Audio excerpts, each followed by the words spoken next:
வணக்கம் மக்களே, tea cup channel உங்களை அன்புடன் வரவேற்கிறது. கொஞ்சமாக ஒரு பாத்திரத்தில் கொஞ்சமாக தண்ணி எடுத்து அது கூட கொஞ்சமாக எண்ணெய் சேர்த்துட்டு, அதுக்கப்புறம் பார்த்திங்கன்னா ஒரு 2 ஸ்பூன் 3 ஸ்பூன் போல் சர்க்கரை சேர்த்துட்டு,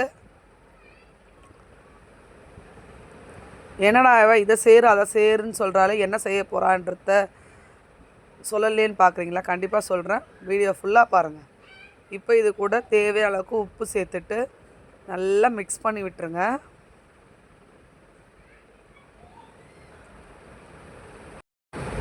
இப்போது கோதுமை மாவை இதில் கொட்டிக்குங்க. எவ்வளோ வேணுமோ, அதாவது எவ்வளோ கோதுமை மாவு நம்மளுக்கு எவ்வளோ சப்பாத்திக்கோ பூரிக்கோ எவ்வளோ வேணுமோ அந்த அளவுக்கு சேர்த்துட்டு இந்த தண்ணியிலையே பிசைஞ்சு எடுத்துட்டு இந்த மாதிரி கவர் போட்டு பூரிக்கும் சப்பாத்திக்கும் எடுத்து வச்சுடுங்க. இப்போ அதுக்கு நம்ம தேவையான சால்னா செஞ்சுக்கலாம். ஒரு கடாயில் எண்ணெய் ஊற்றிட்டு கடுத்தம் பருப்பு போட்டுட்டு கடுகு நல்லா பொரிஞ்சதுமே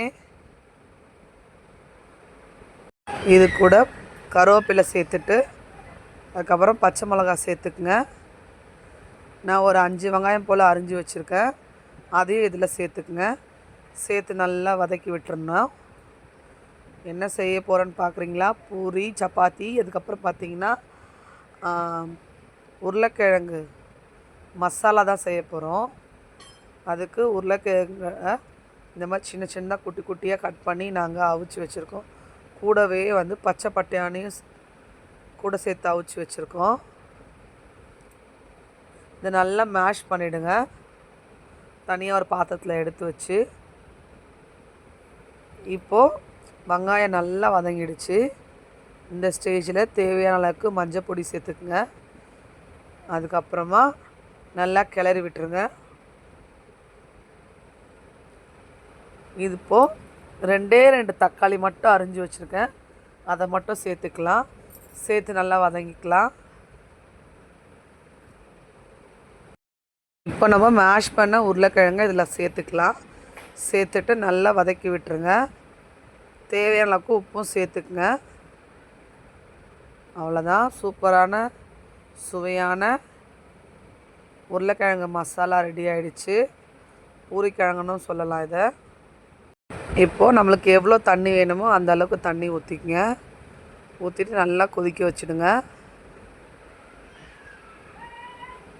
அவ்வளோதான். இப்போ வாங்க சப்பாத்தி பூரி சுடுறத பார்க்கலாம். இப்போ பீடா பிடிச்சிட்ருக்கோம். நாங்கள் வீட்டுக்கே ஒரு மாஸ்டர் கூட்டிகிட்டு ஸோ அவரை வச்சே நாங்கள் பூரியும் சப்பாத்தியும் சுட்டுட்ருக்கோம். ஜஸ்ட் வீடியோ பர்பஸ்க்காக தான். இதை இந்த மாவு நம்ம திரட்டுறத பீடான்னு சொல்லுவாங்களாம். ஸோ கொஞ்சம் பூரிக்கும் சப்பாத்திக்கும் திரட்டிட்ருக்கோம்.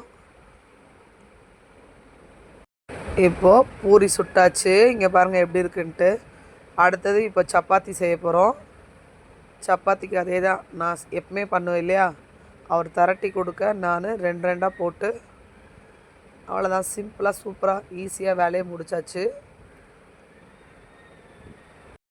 அதே சுட்டாச்சு. கண்டிப்பாக இந்த வீடியோ பிடிச்சிருக்கங்க. பிடிச்சிருந்தால் மறக்காமல் லைக் பண்ணுங்கள், ஷேர் பண்ணுங்கள், கமெண்டில் சொல்லுங்கள்.